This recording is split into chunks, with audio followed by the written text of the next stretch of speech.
Bonjour à tous. Alors, je vais refaire un vilebrequin de H2. Voici à refaire. Alors, ce que je peux voir, c'est que la piste des roulements extérieurs brille beaucoup. Ça veut dire que les roulements ont tourné dans les carters, qu'il faudrait des pions, et que c'est le vilebrequin qui tournait mal. Donc j'ai repéré les masses, 1, 2, 3, 4, 5, 6, pour pas les foutre dans n'importe quel sens, c'est pas évident. Et j'ai aussi fait un petit repère parce que je ne peux pas les mettre autrement. On verra un peu plus loin pourquoi j'étais obligé de le repérer. Bon, ben on va commencer à démonter. Alors là, je vais sortir le roulement avec un extracteur à guillotine et la presse, parce que bon, sans presse, c'est très difficile à faire. On peut, mais c'est très difficile à faire. Et on peut, donc je vais...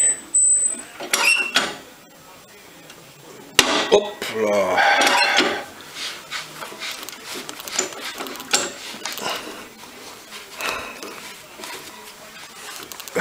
Je tiens le vilebrequin par dessous avec la main, elle est là. Et voilà, je fais descendre, je pousse le couine, c'est avec le pied, ça couine un peu, il faudra que je tire. Ça y est, voilà. La particularité du vilebrequin H2 et H1, c'est les largniers, qui sont tenus par 3 vis cruciformes en pointe JIS. JS, c'est pas Positive ou Philips, c'est Japan Industrial System. Donc ce sont des tournevis spéciaux pour ça. Donc il faut aller dévisser ces 3 vis et surtout en démontant le roulement ne pas abîmer le larmier en caoutchouc. Après bon, le reste je continue. Pour séparer les masses, j'ai mis une plaque entre 2 masses et je pousse sur le magnéton.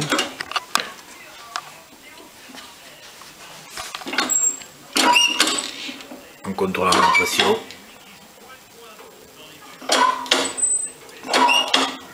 Ça tient pas mal.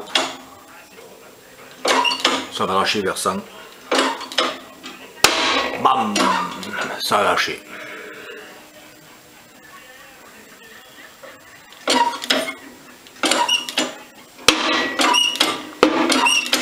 Voilà, alors, comme tout à l'heure, il faut que je mette la main partout.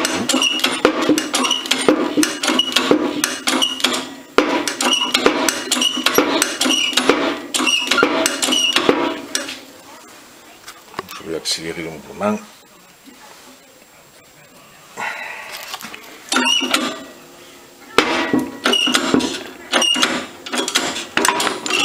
Et voilà, c'est tout. Bon, vilebrequin ouvert, on a donc la masse avec la rondelle, la bielle que j'enlève, les rouleaux, l'autre rondelle.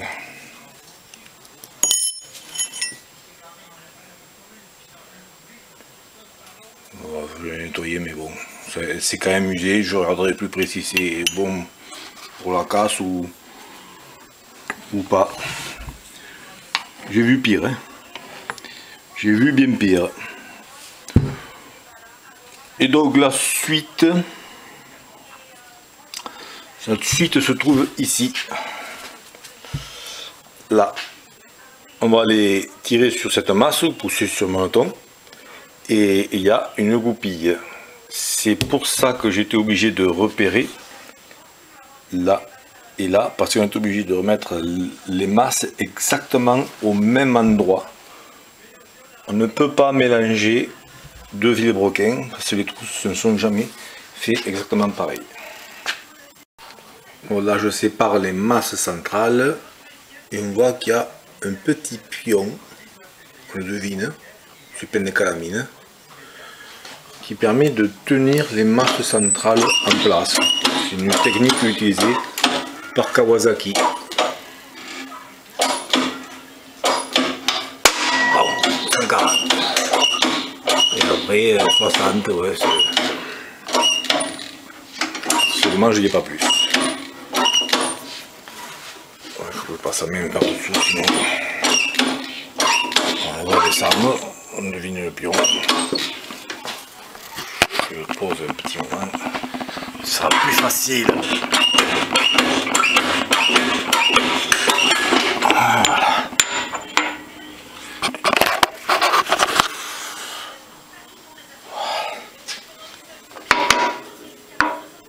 Voilà. Le pion. Et là, il s'envole pas, pas à peine chercher à le sortir, il n'a pas envie de sortir, il a été rentré en force. On va juste nettoyer la masse. Donc c'est ça qui va expliquer le repère que j'ai fait au début. J'ai fait un repère avec un trait, parce que je ne peux pas mélanger deux masses. Ce pion n'est pas pile au même endroit partout. Voilà, tout simplement. On va bien en gauche. Et maintenant, je continue à sortir les roulements et je nettoie tout le vide-broquin. Pour ceux qui pensent que c'est bon, on va essayer de le voir à la loupe x10. On devrait, pas facile à voir quand même. On devrait voir de l'oxydation. Un peu d'arrachement, pas beaucoup, mais de l'oxydation. Bon, j'ai vu bien pire. Mais là, de manière, on l'a démonté pour les spies et puis tant qu'on était, les bielles, parce qu'il y avait beaucoup de jeux aux bielles. Donc pour les bielles, une fois que c'est un peu essuyé, on peut voir la marque des rouleaux. C'est cuit. J'essaie de voir un peu mieux. Pas facile, voilà, là, on le voit peut-être mieux là. On voit à travers une loupe x10, sinon on ne voit rien du tout. Hein. Voilà. On peut voir aussi au niveau des manetons, toutes les parties qui brillent sur l'emmanchement ici, ce sont des parties qui n'étaient plus en contact. L'emmanchement doit être à peu près de 8 centièmes. Et là, c'était plus en contact parce que ça a mal tourné. Et à force de déformation, ça n'est plus en contact. Donc là, il y a zéro d'emmanchement là où ça brille. Celui-là aussi est un peu abîmé. Voilà, la partie qui brille, ça n'est plus en contact. Ici, là. Là, c'est normal que ça brille. Mais là. Et là. Voilà. Et les spies, la calamine va être due à beaucoup trop de jeux piston cylindre, je pense. Les lèvres sont dures, il y a eu bien pire. Hein. Un côté propre, un côté plus sale, c'est un piston mort de ce côté-là. Bon, maintenant c'est tout propre. Il faut que je jette ce roulement là aussi. Ouais, au roulement, c'est crade. Hein. Donc c'est tout propre, je vais dégraisser les vis et les filetages et je vais remonter ça. J'emmanche les manetons neufs.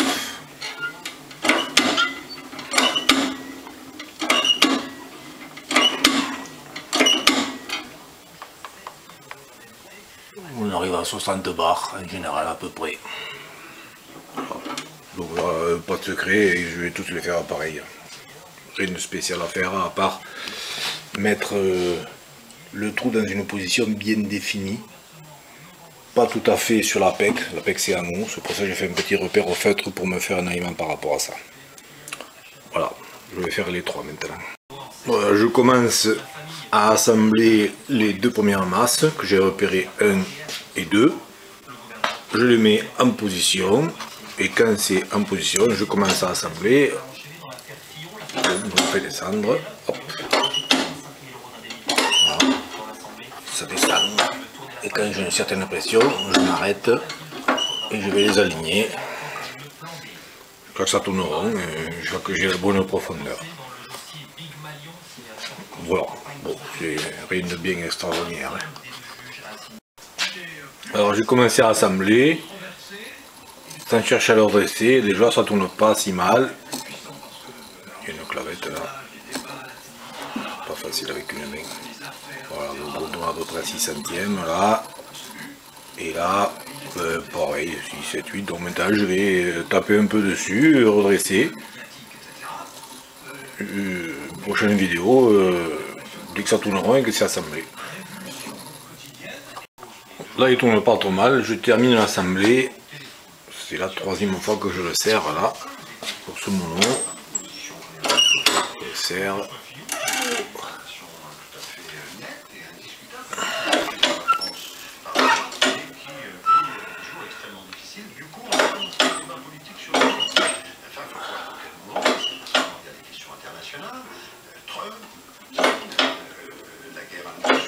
Ouais, 55, voilà, ça y est, là je le vois.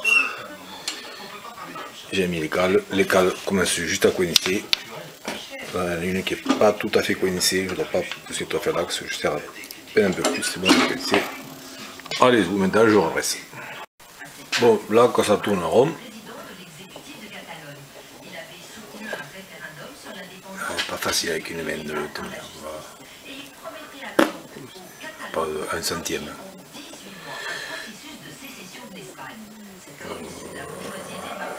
Un centième et demi, il faudrait que j'ai l'autre main libre pour tenir un peu mieux le vilebrequin. Donc là que ça tourne rond, j'ai un 250 H2 pour le moment. Je vais pouvoir y mettre le larmier et les roulements empilés ainsi que le labyrinthe à la place du spi.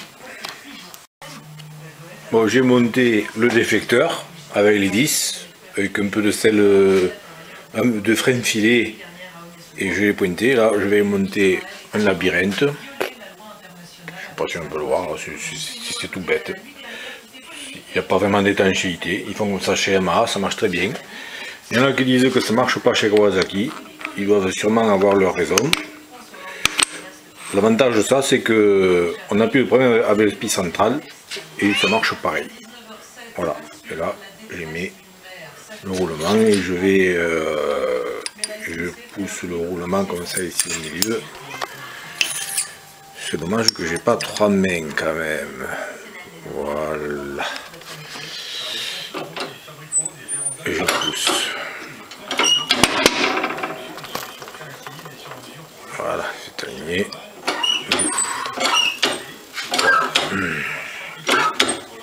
Et je le rentre. Et maintenant je vais mettre l'autre masse sur l'aliment que j'avais fait. Voilà. Sans oublier de graisser. Tous les emmanchements sont graissés avec de la graisse au bisulfure de molybdène. On en mangerait. On dirait presque du chocolat noir. L'avantage de cette graisse par rapport à d'autres graisses, c'est qu'elle glisse énormément et elle ne sent pas mauvais. Voilà. Puis ça me rend la peau douce et ma femme aime bien ça. Je viens de mettre la masse 3 et on voit bien que le pion n'est pas remonté. Il est toujours là, il est coincé. Donc je l'ai bien mis en place pile là où c'était avant. C'est parfait, je vais pouvoir mettre la deuxième masse. Non, la quatrième masse. Et la deuxième bielle. Bon ben là j'ai un 500 H2. Il ne manque plus qu'à empiler les deux autres masses pour faire un 750 H2. Donc comme je l'ai fait là au milieu, larmier, roulement, masse.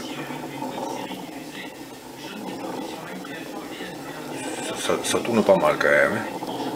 On est à entre 1 et 2 centièmes. Bon, j'ai monté le déflecteur, le larmier, on appelle ça comme on veut, et le roulement.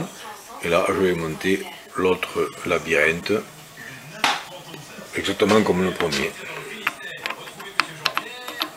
Hop, il y a un peu de jeu. Il en faut un petit dixième. Et j'empile le reste. Voilà, j'ai tout assemblé. Et maintenant, il me reste à monter les roulements extérieurs. C'est difficile de faire mieux.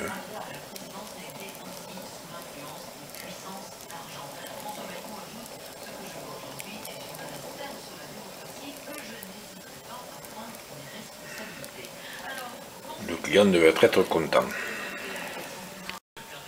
Bon, mais avec les roulements, c'est pareil.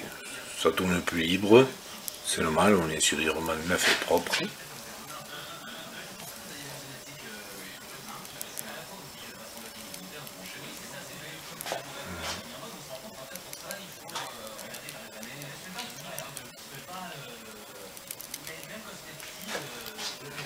On contrôle quand même c'est bien en place. Hop là, voilà. Je peux pas faire mieux, c'est au bout du bout. Ce sont des comparateurs à levier qui vont aussi transmettre les petits défauts de roulement. Donc il y a des petits sauts. Je ne sais pas si on les voit, il y a des petits sauts, c'est des défauts de roulement. Si j'avais une troisième main, je tiendrais Le roulement, ça tournera à peine un peu plus rond. Là on n'est pas sur le roulement, il n'y a pas de petits sauts. Voilà, allez, au prochain.